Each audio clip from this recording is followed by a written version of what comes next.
Okay, Assalamualaikum warahmatullahi wabarakatuh. Today we are going to go through on chapter 5, sound. Okay, so let's look at what we are going to go through in this chapter. Okay,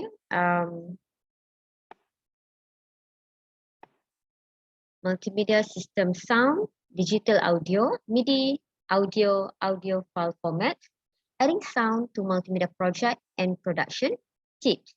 Okay, so first, why sound is important?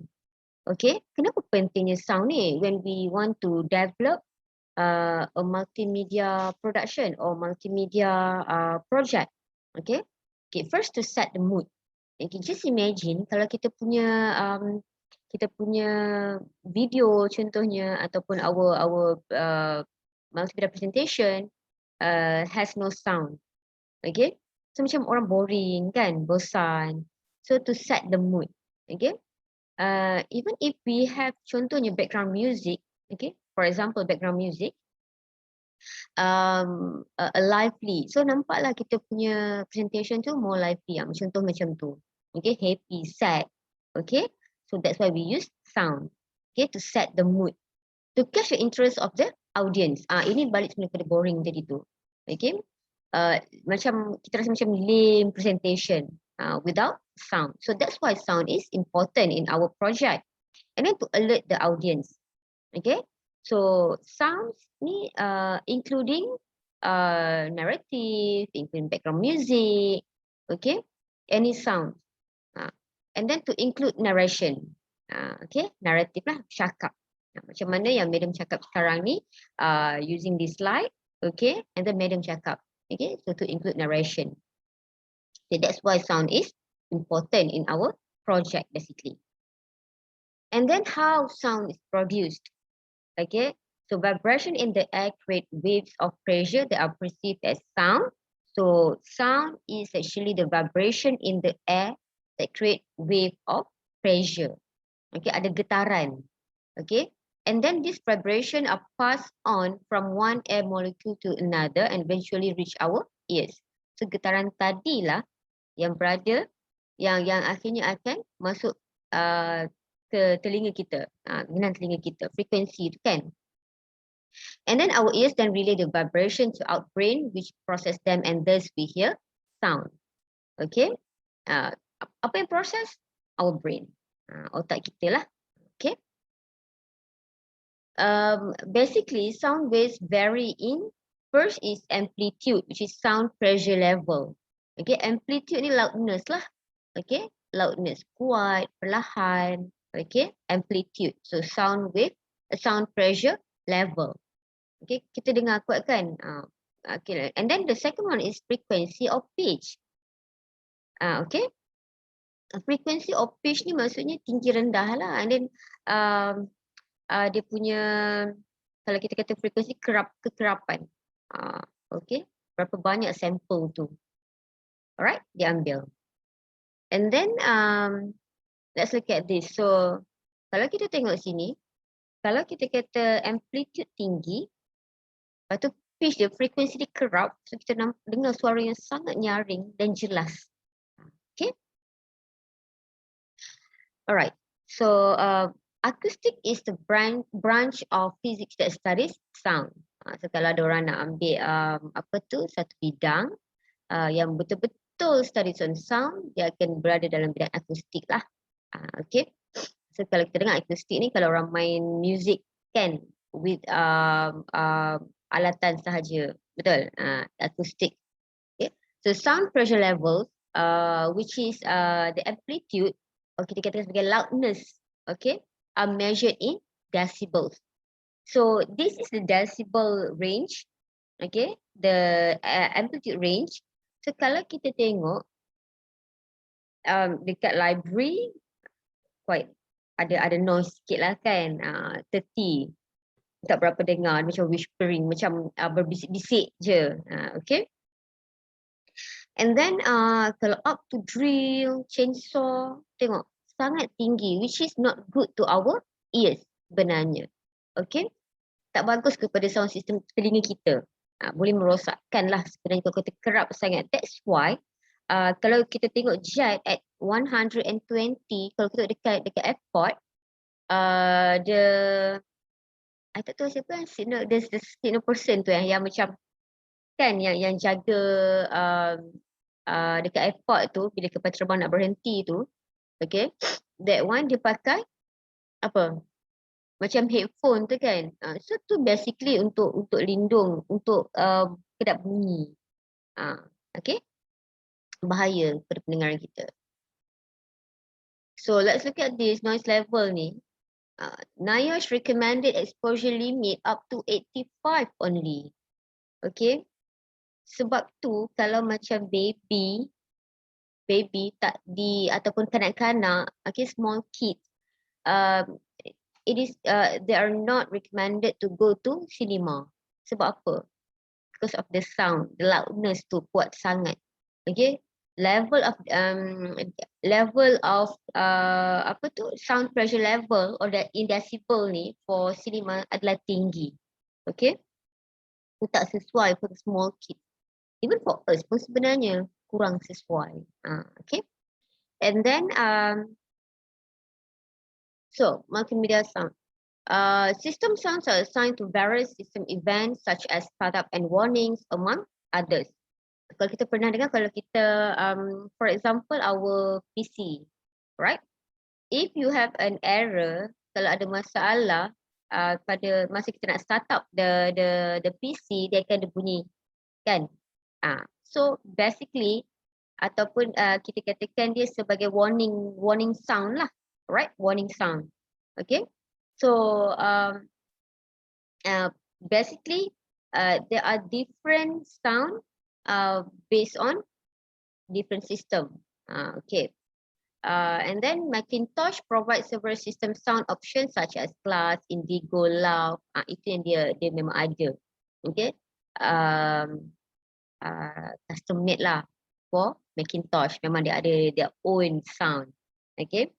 Windows available system sounds include start, wave, chimes and chord. So kita boleh ada semua ni lah. Kita boleh dengar. Okay, yang dah memang sedia ada. If you want to use it, memang dah ada dah. Alright, so multimedia sound can be divided into two. First is digitally audio and MIDI music. So digitally audio is what as what I record now lah. Apa yang madam, kalau dengar suara madam ni, this is digitally audio.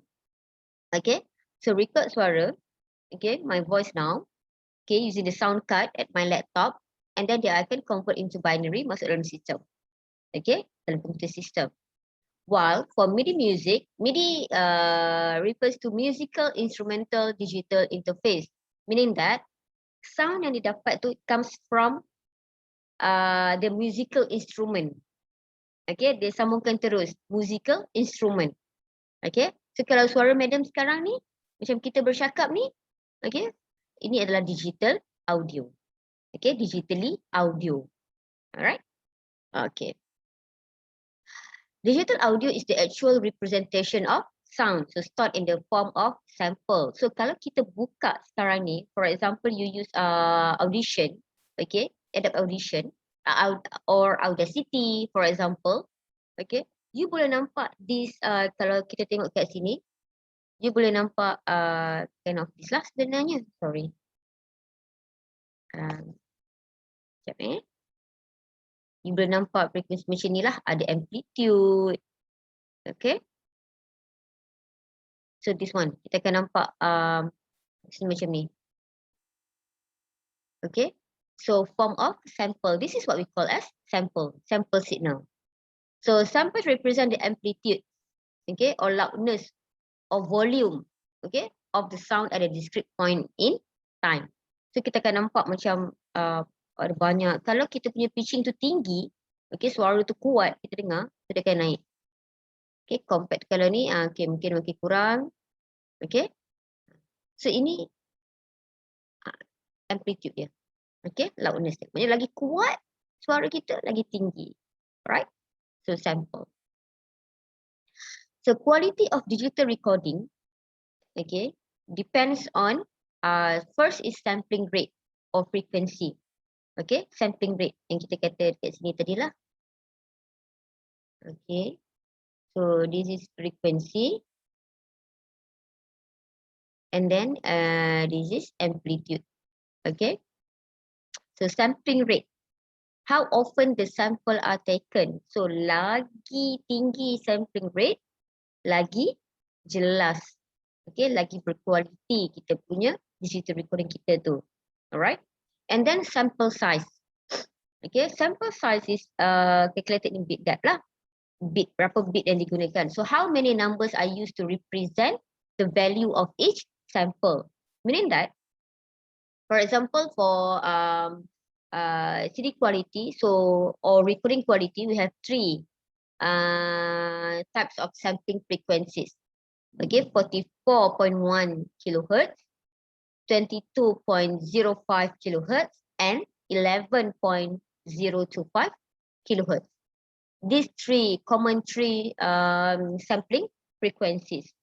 So the value is of each sample is rounded off to the nearest integer. So this one we call as quantization. Okay. Basically digital audio is device independent. Tidak bergantung kepada device. Kalau bergantung kepada device, we call it as MIDI. Okay, MIDI audio. Okay. So the crucial aspect of preparing digital audio files first is balance. Okay, balance the need for sound quality against available RAM and hard disk resource.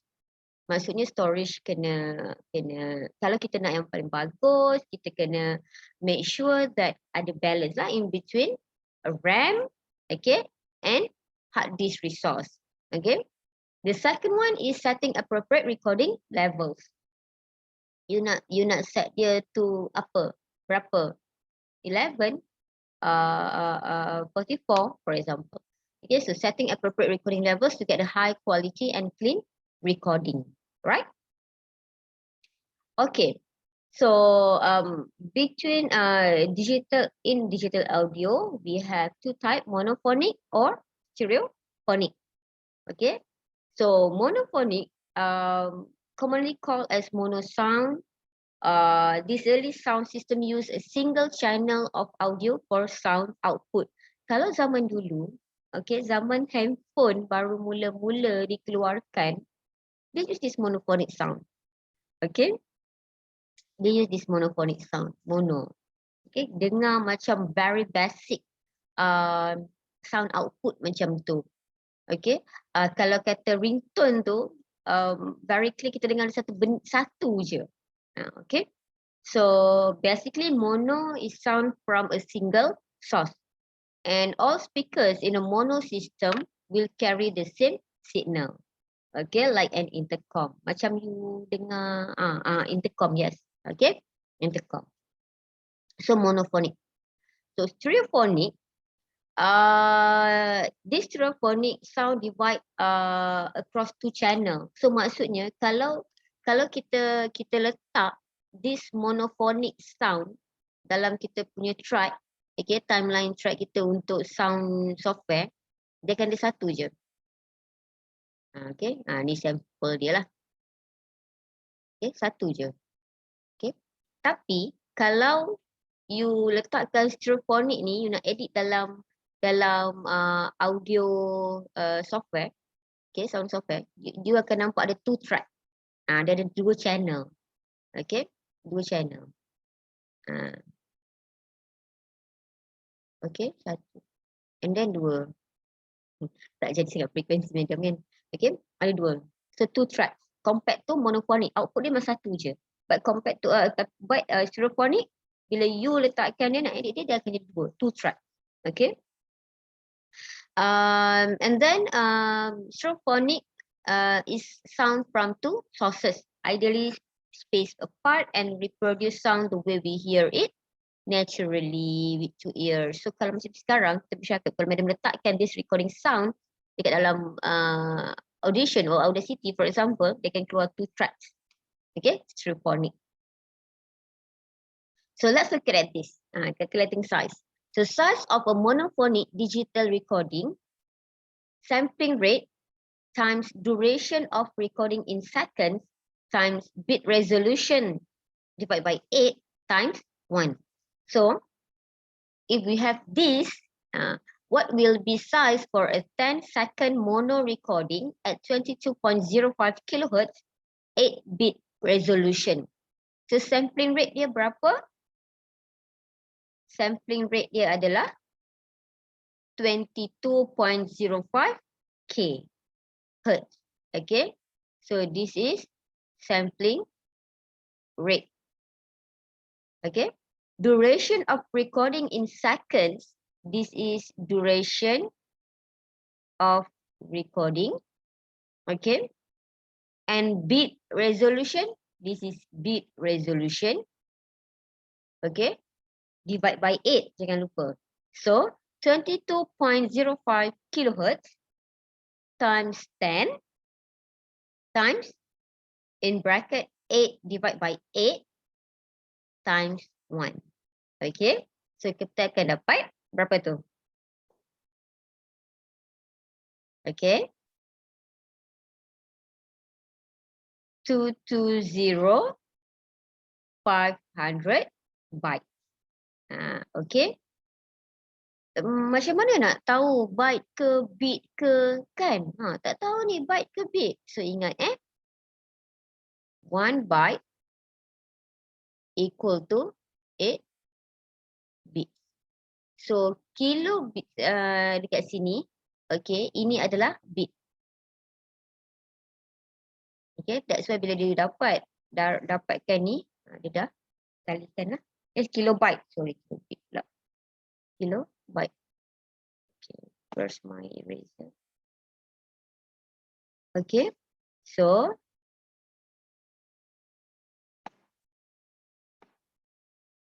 okay, kilo tu dapat darab dengan 1000 lah. Okay, so next, size of stereo recording. Size of stereo recording, sampling rate times duration of recording in seconds times bit resolution divided by 8 times 2. So bezanya sebab untuk monophonic we have one channel or one track only, but for stereo we have 2. Beza dekat situ je. So sama juga dengan yang ini. If we have 30 second 16 bit 44.1 kHz, okay, kita akan kira dia 44.1 k times 30 second times 16 by 8, okay, divide by 8 times 2, okay, alright.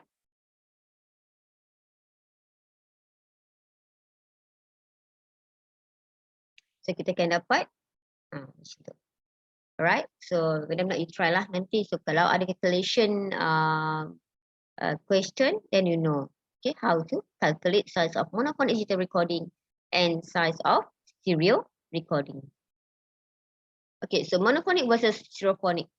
So remember, mono means one single channel of audio. Stereo, 2 channel of audio. So look at this. Output dia 1 only. Okay. Both this one single channel ni dia mewakili right and left. So kita dengan satu je. Okay. Compared to stereo audio, we have 2 channel. So right and left different lah. Okay, so kita dengan macam natural lah. Untuk both of our ears lah macam tu. So this is example of monophonic. We have 1 channel only. Okay, macam madam kita tadi ada 1 je track. This is example of stereophonic. So we have 2 channel. Okay, 2 track. So bila you nak edit, you can nampak this one. Alright, stereo. Okay, so basic sound editing operation first include trimming.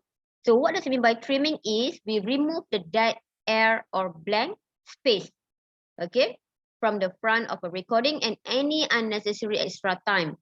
Contohnya, for example, we have this track, okay, ni kosong je, we don't start yet, contohnya, and then start daripada sini baru kita ada suara kita, okay. So, kita boleh buang yang ini. Okay. So, remove the blank space. We call it as trimming. Okay. Trimming. Number 2 is splicing and assembly. Okay. So we use the same tools mentioned in trimming. You boleh gunakan cut, clear, okay? For example, which will probably want to remove the extra noise that inevitably creep into a recording. Contoh, dekat tengah-tengah ni, kan, ada noise yang sebenarnya kita tak nak pun benda tu. For example, okay, kita boleh guna splicing and assembly. So maksudnya, kita cutkan dia, kita cutkan dekat sini, okay, lepas tu kita cantum, assemblekan balik. Yang sebelah ni dan sebelah ni. So we call it as splicing and assembly. Alright. Number 3, volume adjustment. Okay, select all the data in the file and raise or lower the overall volume by certain amount. So kita nak kuatkan atau perlahankan lah. Right. Working on multiple tracks. Okay, being able to edit and combine multiple tracks for sound effect, voiceover, music, okay, and then merge the track and export them in a final mix. For example, okay, the first track I have mine, we have the narrative contohnya, ada orang narrator lah, ada orang yang bercakap. And then in between we want to add background music, okay, background music. So maybe here I have the first track is the narrative, the second track is the background music. Okay, so we can combine multiple tracks. Okay, and then format conversion. So in some case, your digital audio editing software might read a format different from that read by your presentation or authoring program. So we can save as, okay, format conversion. Resampling or downsampling. So if you record or edit your sound at 16-bit sampling rate, for example, okay, but are using lower rates and resolution, then we must resample or downsample the file. Okay, so kena tengoklah based on our raw file, for example. Fades in and fades out. Okay, to smooth out the very beginning and the very end of a sound. So mesti nak masuk tu tak ada, tiba-tiba terkejut ataupun tiba-tiba terus berhenti. Okay, so fades in and fades out. Effect lah, effect. This is actually an effect. Equalization. So some programs offer digital equalization, allow you to modify a recording frequency's content so that it sounds brighter or darker. So frequency nak nampak dia smooth ataupun tidak. Okay. Kadang kita tak guna pun this one, equalization. Okay. So time stretching, advanced program that let you alter the length, okay, you panjangkan of a sound file without changing its pitch. Contohnya background music, you nak dapatkan the same music ataupun background music tu you nak sama je. Alright, so you boleh panjangkan dia, so without changing its pitch, dia tak pecah lah. You dengar sama je, cuma you panjangkan dia. Okay. Digital signal processing, DSP. So some programs allow you to process the signal with reverberation, multi-tap delay, chorus, flange. Okay, so apa-apa yang berkaitan dengan DSP routines. Reversing sound. So reverse all of a portion of a digital audio recording, or we call it as played backward lah. Daripada yang depan tadi kita dengar, dia akan terbalik, reversing sound. Okay, so that one kita bercakap tentang digital audio. Now MIDI audio. So MIDI is basically device dependent, bergantung kepada tools ataupun musical instrument that we use. Okay, so this is not digital sound. A sequencer, software and sound synthesizer is required in order to create MIDI scores. So MIDI is actually a shorthand representation of music stored in numeric form. Okay, since they are small, so MIDI files embedded in web page load and play promptly. Maknanya sebab dia kecil, file size dia kecil, okay, dia senang laju lah. Okay, length of a MIDI file can change without affecting the pitch of the music or degrading audio quality. So working with MIDI requires knowledge of music theory. Betul lah, why? Because we need knowledge on how to play with our instrument. Okay.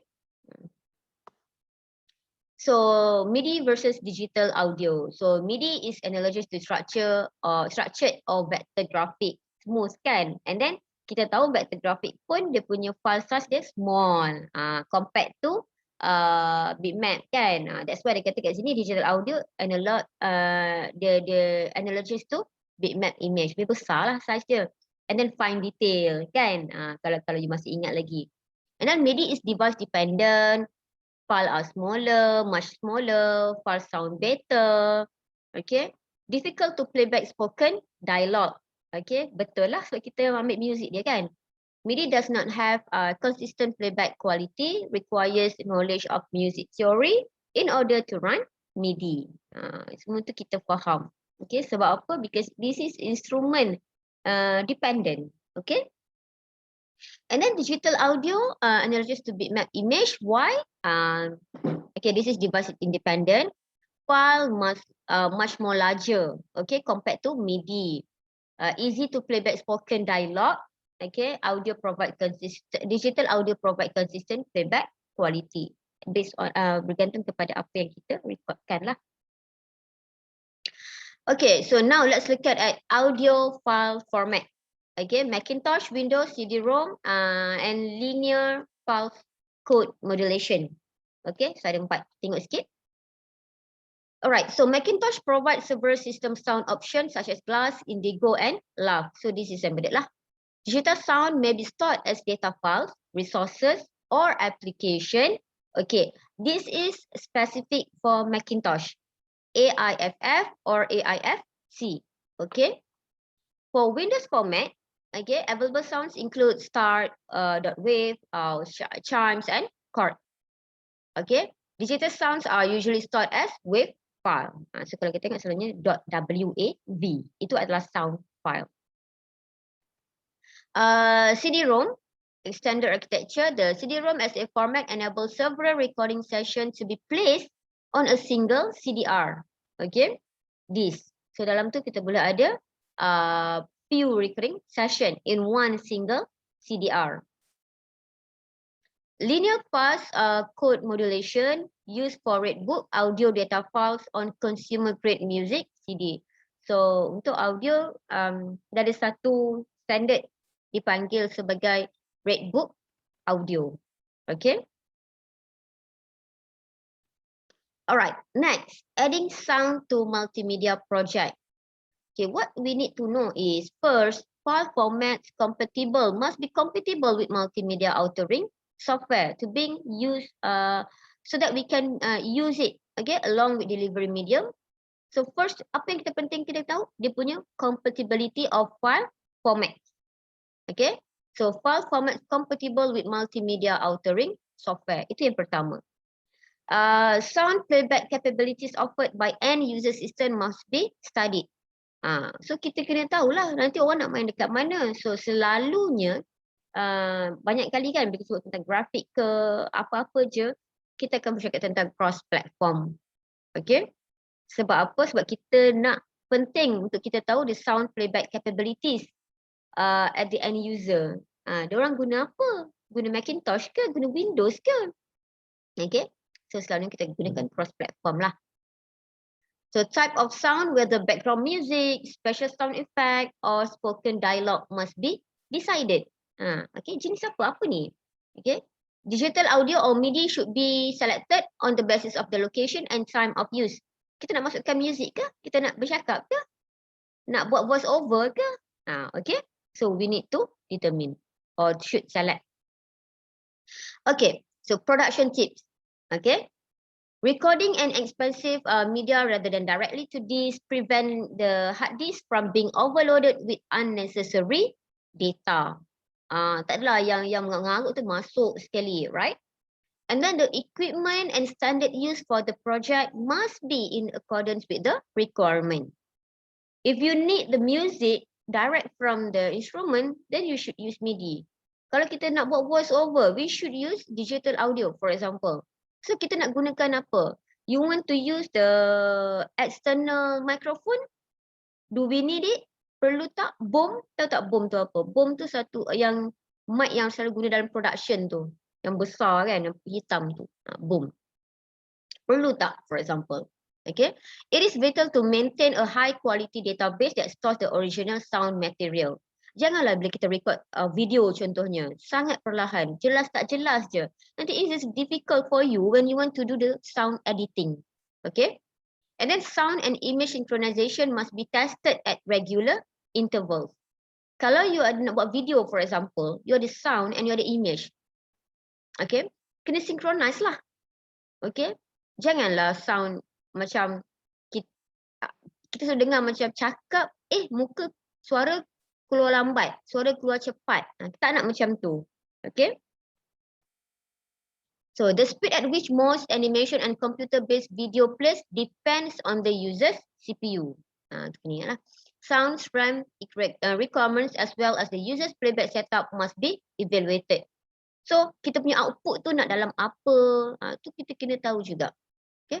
Copyrighted material should not be recorded and used without securing appropriate rights from owner or publisher.